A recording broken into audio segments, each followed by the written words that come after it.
The tale begins with Ark, a modest servant. As he steps into Eleanor's chamber, she gazes at him with questioning eyes and asks, "Ark, where were you?" Ark answers with a faint grin, unveiling the truth. He has been reborn into this world. But this is no ordinary place. It is the backdrop of a well-known Japanese OTOME game titled Celestia Kingdom, famed for its many conclusions and infamous villainess Eleanor. Except Ark isn't a hero, nor a rival figure. In truth, he isn't even written into the game's story at all. As he says himself, "I'm only a background character." He remembers nothing from his past life aside from the fact that he was from Japan. And unlike the usual reincarnation stories, he has no blessing of magic, no noble bloodline, nor any grand fate. Instead, he is a foundling living a carefree, plain life. Yet, Ark stands apart. Even as a background figure, he refuses to remain weak. In his spare hours, he picks up the sword, first only for amusement. Before long, he stuns the entire village by besting every elder in sword duels. One day, the head of the orphanage approaches him, impressed, and says, "Well done, Arkansas. With that gift, you could surely rise as a great knight." Ark brushes it aside with a laugh, pointing out that common folk cannot become knights. But the director insists otherwise. Strength and wisdom make a knight, not birth. Then, with a cryptic tone, the director asks Ark for a favor. The scene shifts. Ark now finds himself inside a splendid palace, uneasily sitting on a sofa. "Aren't we out of place here?" he whispers. The director only smiles and replies, "There's someone here who wishes to see you." The towering doors creak open, and a dignified nobleman strides in. "I am Adalbert Ancinous, Count of this land," he proclaims. Ark swallows hard, hardly able to believe that such a high noble stands before him. The Count turns to the director and asks, "So, this is the boy you mentioned?" The director nods. The Count then fixes his eyes on Ark and says, "I hear you are a capable youth. I'd like to ask a request of you." But what follows leaves Ark even more shaken. "Would you be willing," the Count continues, "to befriend my daughter?" His confusion grows when the door opens once more, and the Count announces, "Eleanor, step in." And there she is, the villainess of Celestia Kingdom, Ancinous, the very girl who in the game spread curses everywhere and became the root of all tragedy for the main hero. Yet here, she enters calmly with a graceful bow. "It's a pleasure to meet you," she says. Ark's heart skips. So this is her, the infamous Ele. The Count, smiling, says, "The two of you will surely become good friends. Why not take a walk outside in the garden?" And so they do. The garden is stunning, overflowing with blossoms. Trying to cut the silence, Ark mutters awkwardly, "Count was right. The garden truly is beautiful." Eleanor nods, her face unreadable. The gardeners tend it every day. As they stroll, Ark secretly studies her. She is his age, and despite her icy look, there is something about her charm that makes his pulse quicken. Cute, beautiful, just as expected of a main heroine, he thinks, his cheeks slightly warm. But suddenly, Eleanor halts her steps. Ark tilts his head. "Is something wrong? If you're unwell, we can return," she cuts him off. "As I thought, you don't really wish to be my friend, do you?" Ark blinks. She lowers her gaze, her voice trembling. "I know. Nobody desires to be friends with a cursed girl. I've grown used to it. People only came near me when they wanted favors because I was a noble child. But once my curse appeared, everyone deserted me." Their eyes turned cold, filled with hatred. "From that day, no one has wanted to stand beside me." She stretches her hand toward a blossom and softly brushes it. In an instant, the flower shrivels into dust. "See, this is my curse. Everything I touch withers. Now, do you see why they call me a cursed child? Would you truly want someone like me as a friend?" Ark stares at her, dumbfounded. His chest aches. He never realized Ele had endured so much suffering. In the game, she was the villainess, but here, standing before him, she's just a lonely girl weighed down by powers she never wished for. Could this be why I was reborn into this world? Ark wonders. To change her fate, to grant her a happy ending. He takes a step closer and speaks with resolve. Eleanor-sama. I don't think your looks are frightening. And I don't feel afraid. In truth, I believe you are truly beautiful. Eleanor's eyes widen, her cheeks glowing crimson. Ark's warm smile lingers. Yes. And even if you think your gift only brings sorrow, I'll do all I can to change that. He lifts his hand and, with gentle determination, whispers, bloom. A faint radiance glimmers. Where Ele's touch brought decay, Ark's touch sparks renewal. Together, they watch as the once dead flower slowly blossoms again. Looking into her eyes, Ark asks, so, Ele, will you be my friend? Eleanor lies in slumber, trapped in a dreadful dream. Echoes of people calling her cursed child surround her. Cold, merciless voices. Suddenly, she sees her mother, her eyes filled with dread. Don't look at me with those eyes, her mother says. Eleanor collapses in despair, whispering that she wishes she had never been born. Abruptly, she awakens in tears. Ark, worried, gently calls her name, hoping to soothe her. Are you okay? It seemed like you were having a nightmare. Still trembling, Eleanor tries to dismiss it, but Ark points out how even sleep could not shield her from such torment. Noticing her tears, Ark panics. Without thinking, he pulls Eleanor into an embrace, promising comfort and safety. Warmth fills her heart for the first time in forever. Eleanor thinks to herself, now. I finally have a friend. The scene changes. Ark once again asks Eleanor if she will be his friend. Yet, Ele hesitates. She fears her curse will only bring him grief. But Ark vows otherwise. He assures her he wishes to remain by her side, no matter the cost. While Eleanor worries about hurting him, Ark responds, no one can go through life without hurting others sometimes. Being together is worth it. Eleanor insists he'd be happier with someone else, but Ark grasps her hands firmly, declaring, Eleanor, you're the one I want. Only you. Surprised yet touched, Eleg gives a small nod. Well then, let's get along.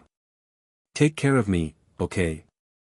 Back in the present, Eleanor apologizes for needing his support. Ark gently tells her not to. His heart will always remain open for her. Eleanor murmurs that Ark is too kind. She confides that never once has she had someone she could call a true friend or ally. Ark reassures her. That's fine. Friendship takes many shapes. What's important is honesty, and taking one step at a time. Life is long, we'll face it together. They exchange a smile, a new spark of hope shining between them. Weeks roll by, and Ele begins to change. Ark marvels at her transformation. She has grown brighter, undeniably adorable. One day, as they talk, Ele notices Ark drifting in thought. She pouts, asking if something is more important than her words. Ark admits, nothing is more important than Eleanor. Her delighted, enchanted expression says it all. Ark, in his head, thinks, believe it or not, I'm actually pretty handsome. Eleanor rolls her eyes and asks what kind of clothes he prefers. Before Ark can answer, the Count summons him, telling Eleanor that he requires Ark for official business. Eleanor frowns, telling him to go since he's so absent-minded today. As Ark departs, he leans close and whispers, whatever you wear, you'll always look stunning to me. Eleanor blushes as Ark heads off to see the Count. The Count formally welcomes Ark into the Ancina's household, making him part of their family. Ark feels grateful and expresses his joy, adding, there's one thing I wish to do. He sneaks a glance at Ele, spotting her sulking impatiently. As he steps outside, Ele mutters, you're late. Was talking with father really that entertaining while I worried alone? Ark apologizes with a playful grin. Forgive me, milady. Dressed neatly in his butler's uniform, Ark bows with elegance. Ark Leifert, reporting for duty. From this day on, I shall serve you as your attendant. Time passes swiftly. Ark bustles about, preparing for a grand celebration. 3 years have gone by since he became a servant of House Encinus, and Ele has just turned 10. In this world, every child's 10th birthday is a great occasion, and this time Ark is in charge of all the arrangements. A maid approaches Ark, announcing, preparations are complete. Ark, a little worn out, replies, right on time. The maid notices his fatigue but thanks him for arranging everything so it's ready for tomorrow. Ark reflects that even though he's only 10, the head butler made him captain of preparation simply because he used plain common sense. The maid is amazed by Ark's ideas and his ability to carry them out. But Ark only smiles, replying, it's all for Eleanor, Sama. He recalls Eleanor's words, this will be our first party together, so I want it to be big. For her sake, any effort or struggle is worth it. Telling the maid that he's off to train, she protests, but you just said you're tired. Ark uses healing magic and assures her he'll be fine, then heads outside to practice. After a while, he notices Eleanor standing alone. How long have you been there, he asks.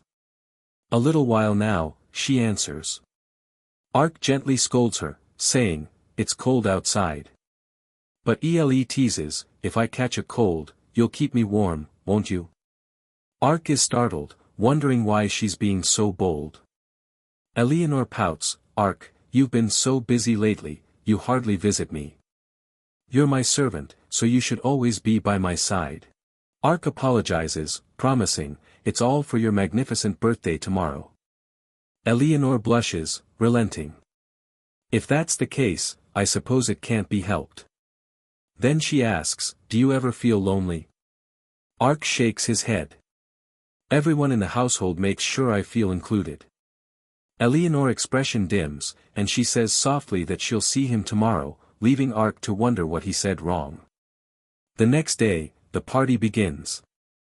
The Count discreetly signals Ark to stay alert for any disturbances. Ark quickly notices a pair of twins he finds suspicious, but before he can investigate, they disappear. Eleanor soon enters the event, looking breathtaking, her presence captivating everyone in the hall. Ark admires her but feels regret that he cannot remain by her side today. Just then, a maid calls him away. The scene shifts to Eleanor and Ark sitting together at the gathering. Ark is puzzled. Why did Eleanor bring me here?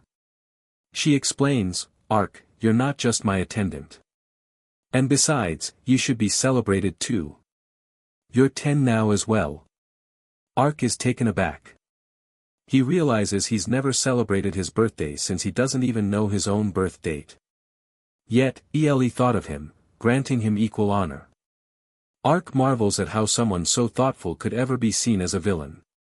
He smiles and tells Eleanor, it's an honor to share this birthday with you. Eleanor blushes deeply. Ark, however, remains on guard, determined to shield Eleanor from harm, especially from the mysterious twins who vanished earlier.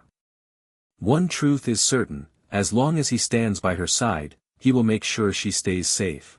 Ark and Eleanor sit together. Eleanor asks Ark if he's tried this dish, but Ark is lost in thought, realizing he's in trouble, especially with everyone around staring at him.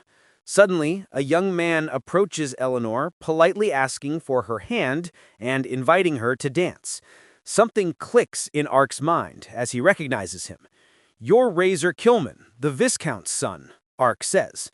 He recalls that in the game, Razor appeared much later and was noticeably older. His personality was terrible, arrogant and spoiled, yet he was fiercely loyal to the protagonist, which made the public adore him. He was also one of the romance options in the game. Razor tells Eleanor that she must not have heard him and repeats his request to dance. Eleanor repeats his words, "Dance with me?" Then calmly adds, "I see. Well then, I refuse. Shocked and angry, Razor demands to know why. Eleanor tells him it should be obvious. She has no interest in dancing with him. She's about to continue when Razor looks as though he's about to grab her. Before he can, Ark catches his hand, startling him. Ark states firmly that he is Eleanor's attendant. Razor snaps, "Know your place, servant." Ark replies calmly that his duty is to protect Eleanor, and he intends to fulfill it. Razor scoffs, saying, "This is ridiculous. All I asked for was a dance." Ark tells him to calm down, warning that if things escalate, it will be his family's reputation that gets tarnished. Razor shouts, "Why?" Ark explains, "If the son of a viscount harasses a high-ranking noble's daughter, you know exactly what would happen." Realization dawns on Razor. He's not completely brainless, just spoiled. Considering he's only a second-year student, Ark thinks his personality could be worse. He offers Razor a way out, saying that if he steps back now, he won't report this incident to his master. But Razor refuses. "Fine, I get it," he says, only to immediately attack Ark. Ark sighs internally. "Is this guy serious?" he thinks. Furious, Razor accuses Ark of disgracing him. Without hesitation, Ark knocks him unconscious. Once Razor is down, Ark instructs a maid to call Kilman and Aldebert-sama. Eleanor rushes over and asks if he's hurt. Ark looks at her, saying, "I'm fine. Don't worry about me." She frowns and says, "Look, your hand is swollen." Ark brushes it off. "It's nothing. I'm just glad you're safe." Eleanor stands there quietly, gazing at him. Soon after, Razor's older brother arrives and bows deeply, apologizing to Ark. Ark tells him to not worry and to lift his head. He recalls that Caesar Kilman is also one of the game's romantic interests, gentle, kind, and one of the most popular choices among players. Having a troublemaker for a younger brother must be tough. Caesar explains that Razor has always been spoiled, given everything he's ever wanted. Ark asks if Razor really just wanted to dance with Eleanor. Caesar nods, admitting he was the one who told Razor that if he liked someone, he should invite her to dance. And well, this was the result. Ark then asks what will happen to Razor. Caesar replies it's up to Aldebert-sama, but exile is the least he can expect. Ark is shocked. Exile? The thought surprises him, yet part of him finds it exciting. Even though Razor is only 10 years old, in this world's terms, he's nearly considered an adult. Ark decides it's best to let him sleep through this. Still, Razor's entire romance route is now effectively over. Ark wonders, is the world's setting beginning to change? And if so, could Eleanor's fate change as well? Later, Ark returns to Eleanor. She asks where he went, saying she was worried when he didn't come back for so long. Ark assures her, "I'm fine. It just took some time for the apologies to be delivered." She nods softly. "I see." But Ark apologizes for ruining her birthday party. Eleanor shakes her head and says it wasn't his fault. The blame lies entirely with that troublemaker. Still, Ark insists he should have prevented it, thinking to himself, "How naive I was. If I had realized sooner, I never would have invited them in the first place." Then Eleanor calls his name, steps closer, and says, "As long as you're with me, I don't need anyone else." Blushing, she adds, "And saying my party is ruined is too early, Ark. Will you come outside with me?"